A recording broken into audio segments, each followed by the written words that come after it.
بسم اللہ الرحمن الرحیم۔ ایک بات پر ایمان رکھیں، جو انسان ہمارے حق میں بہتر نہ ہو، اللہ اس انسان کو ہم سے دور کر دیتا ہے۔ درود پاک پڑھا کرو، زندگی پریشانیوں، مصیبتوں اور مشکلات سے پاک ہو جائے گی۔ دوسروں کو دلاسا دینا، ہمت بڑھانا، دوسروں کے آنسو پوچھنا بہت آسان ہوتا ہے، لیکن خود کو سمجھانا، خود کو جوڑنا، خود اپنے آنسو پوچھنا اور خود کو صبر کی نصیحت کرنا مشکل ترین کام ہے۔ اسی لیے صبر پر اجر عظیم ملا کرتے ہیں۔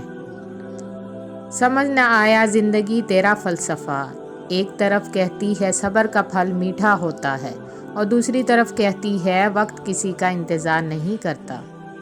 وہ کتنا سہانا دور تھا، ہر شخص قابل غور تھا، نہ مشکل تھی باہر کوئی، نہ ہی اندر کوئی چور تھا۔ وہ کتنا سہانا دور تھا۔ موسم کی ادا آج بھی پرکیف ہے، لیکن ایک گزری ہوئی برسات کی حسرت نہیں جاتی۔ سفر کریں کسی کو نہ بتائیں، سچی محبت کی کہانی بسر کریں کسی کو نہ بتائیں، خوشی سے رہیں کسی کو نہ بتائیں، کیونکہ لوگوں کا حسد خوبصورت چیزوں کو برباد کر دیتا ہے۔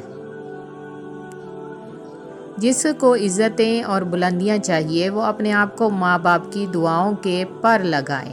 محبتوں میں اللہ اور رسول اللہ صلی اللہ علیہ وآلہ وسلم کے بعد ماں باپ کا حق ہے۔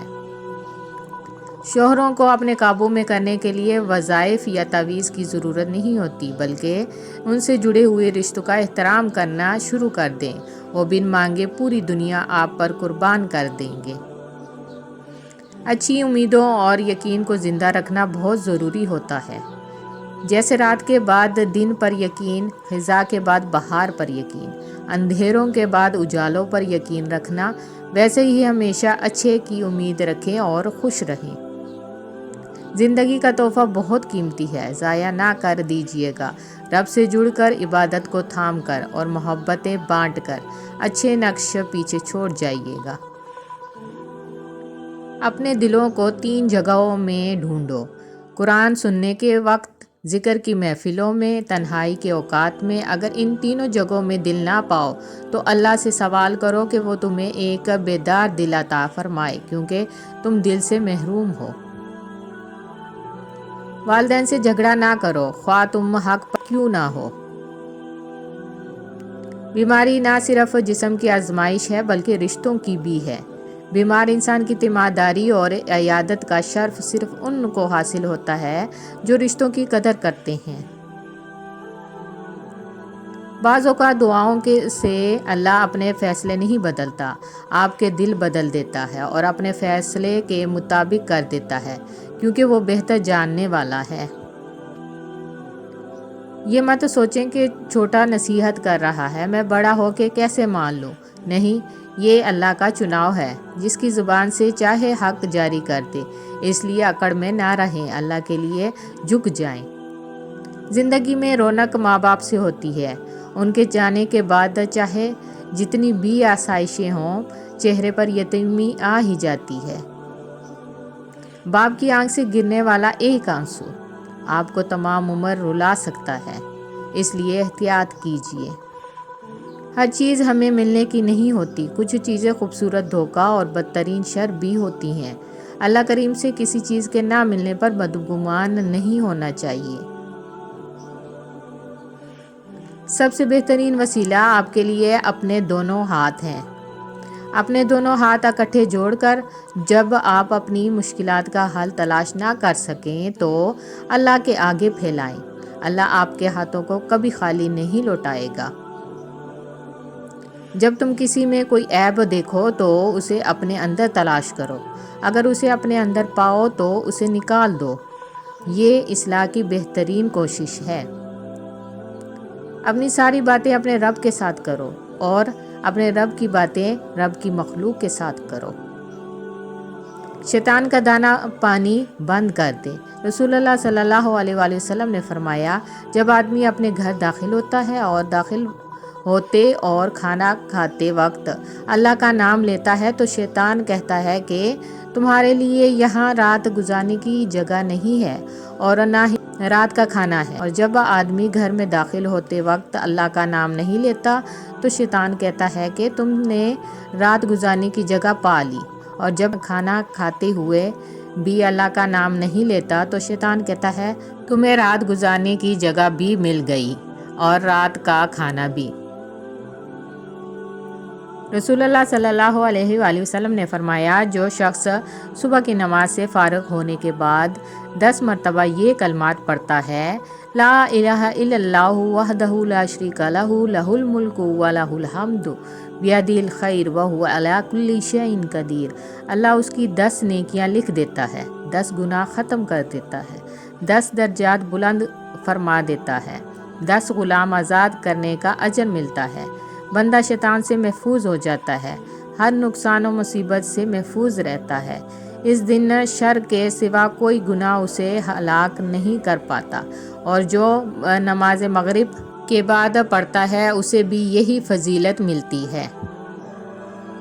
خلوص کے رشتے بوجھ نہیں لگتے، یہ بڑی آسانی سے سنبھل جاتے ہیں، اور مطلبی رشتے اتنے وزنی ہوتے ہیں کہ ان کو سنبھالتے سنبھالتے ہم خود ان کے نیچے دب جاتے ہیں۔ ایک عورت رات کے وقت اکیلی جا رہی تھی۔ حضرت عمر رضی اللہ تعالیٰ عنہ نے بھیس بدل کر پوچھا کہ رات کے وقت اکیلی جا رہی ہو، آپ کو ڈر نہیں لگ رہا کیا؟ عورت کہنے لگی، یا تو عمر رضی اللہ تعالیٰ عنہ کا انتقال ہو گیا ہے یا آپ خود ہو، ورنہ عمر رضی اللہ تعالیٰ عنہ کے ہوتے ہوئے کسی میں اتنی جرأت نہیں کہ وہ راہ چلتی عورت سے سوال کر سکے۔ رشتے یا تعلق گھڑی کے الارم نہیں ہوتے کہ جب چاہا سیٹ کر لیا، جب چاہا ختم کر دیا، انہیں ہر حال میں نبھانا ہوتا ہے، دکھ تکلیف میں ساتھی بننا پڑتا ہے، آپ کا ساتھ میں رہنا اور دردمندانہ الفاظ ہی سہارا بن جاتا ہے۔ سر اٹھا کر رب سے نہ ملنے والی چیزوں کا تقاضا کرنے سے پہلے سر جھکا کر رب سے ملنے والی نعمتوں کا شکر تو ادا کر لے۔ دل کا بوجھ اللہ کی بارگاہ میں رونے سے ہلکا ہوتا ہے، جہاں نہ ماضی کا تانا ملتا ہے نہ ہی مستقبل کا، صرف کرم کی چادر سے ڈھانپ دیا جاتا ہے۔ اللہ پاک کا رحم و کرم سدا آپ کے ساتھ ہو، آمین۔ عمر میں بڑے ہونے سے کچھ نہیں ہوتا، بڑے آپ تب ہوتے ہیں جب آپ دوسروں کو سہنا اور برداشت کرنا سیکھ جاتے ہیں۔ زندگی میں ہر پریشانی کا صرف ایک ہی حل ہے، اللہ سے بات کریں، اللہ سے مانگیں، اللہ پر چھوڑ دیں، اللہ پر بھروسہ رکھیں، اللہ سے پھر کہیں اور کہتے رہیں۔ تمہاری چمک میں تمہیں کوئی بھی چن سکتا ہے، لیکن تمہارا حقدار وہی ہے جب تم مرجھا رہے ہو اور وہ تمہیں تازہ مہک بخشے۔ بانو قدسیہ کہتی ہیں، جب انسان بچوں کی طرح اللہ کو اپنی من پسند چیز کے لیے مناتا ہے، تڑپ سے گڑ گڑاتا ہے تو اللہ مان جاتا ہے۔ اللہ کو اپنے بندے کی معصومیت بھری یہ ادا بہت پسند ہے۔ جھکی ہوئی گردن موبائل میں اجنبی لوگوں سے رشتے جوڑ سکتے ہیں، تو حقیقی رشتوں کو بچانے کے لیے گردن جھکا لینے میں کیا قباحت ہے؟ اگر حضرت ابراہیم علیہ السلام کو آگ سے بچایا گیا تھا تو تمہیں بھی بچایا جائے گا، اگر موسیٰ علیہ السلام کے لیے راستہ بنا تھا تو تمہارے لیے بھی بنے گا۔ ان کا رب بھی وہی ہے جو تمہارا ہے، لیکن فرق یہ ہے کہ تم یقین کے ساتھ صبر نہیں کرتے ہو۔ ایک ماں کا رتبہ مل جانا کوئی معمولی بات نہیں۔ تاریخ رقم تب ہے جب کسی عورت نے اپنے فرائض کو سمجھا۔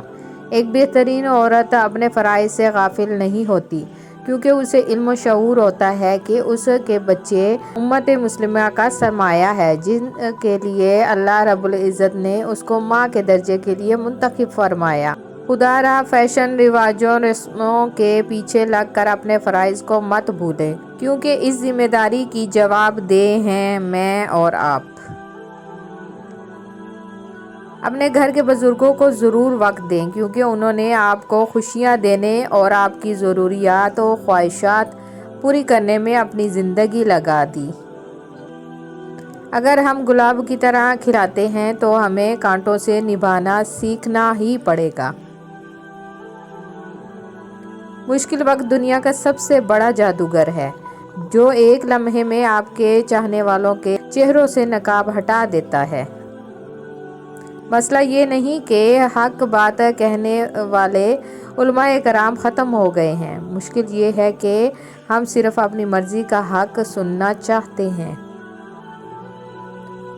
خلوص اور اچھائی اپنے الفاظ میں نہیں بلکہ اپنی نیت اور فطرت میں پیدا کرو، تاکہ تم لوگوں کے عیب نہیں ان کی خوبیاں دیکھ پاؤ۔ بے شک یہ عمل تمہاری بخشش کا وسیلہ ہے۔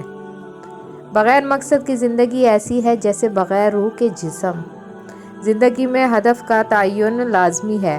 ہر روز اس پر 1% کام کریں، کامیاب رہیں گے۔ مسئلوں کا حل اللہ سے بات کرنے میں بھی چھپا ہوتا ہے، اور کبھی کبھی مشکلیں اللہ کے ساتھ زیادہ وقت گزارنے کے لیے بھی دی جاتی ہیں۔ یہ امید نہ رکھیں کہ آپ نے جس جگہ بھلائی کی ہے وہاں سے آپ کو نیکی کا بدلہ بھی ملے گا۔ کبھی کبھی بلکہ زیادہ تر آپ اس جگہ پر نیکی کرتے ہیں جس کا بدلہ کسی دوسری جگہ سے مل جاتا ہے جہاں سے آپ کو امید ہی نہیں ہوتی۔ اس لیے ہر کسی سے بھلائی کیجیے بغیر کسی احسان اور لالچ کے۔ توکل وہ روشنی ہے جو اندھیروں میں راستہ دکھاتی ہے۔ اللہ پر یقین ہمیں مشکلات کے وقت ہمت دیتا ہے اور زندگی کی مشکلات کو آسان بنا دیتا ہے۔ جب ہم اللہ پر مکمل بھروسہ کرتے ہیں تو دل سکون پاتا ہے اور ہم دنیا کی فانی چیزوں سے بے نیاز ہو جاتے ہیں۔ اللہ پر یقین رکھیں کیونکہ وہی سب کا نگہبان اور رازق ہے۔ کیا ہمارے دکھوں میں سب سے بڑا دکھ یہ نہیں ہے کہ ہم گزر رہے ہیں، گزرتے جا رہے ہیں اور گزر چکے ہیں؟ وہ لوگ بہت خوش قسمت ہوتے ہیں جو زوال کی طرف جائیں یا کمال کی طرف، صرف شکر کے راستے پر ہی سفر کرتے ہیں۔ ہمیشہ اتنا مہربان رہیں کہ کوئی آپ کے سامنے اپنے احسانات بیان کرتے ہوئے ہچکچائے، کوئی آپ کے سامنے اپنا دل کھول کے رکھ دے، صرف اس امید پر کہ آپ کے مہربان لہجے کی مٹھاس اس کے دل کا ہر بوجھ ہلکا کر دے گی۔ معاف کرنا سیکھیں۔ اللہ نے نماز میں بھی سجدہ سہو رکھا ہے، اور لوگ ہیں کہ ایک غلطی بھی معاف نہیں کرتے۔ جزاک اللہ۔ Please subscribe my channel. Thank you so much. اللہ حافظ۔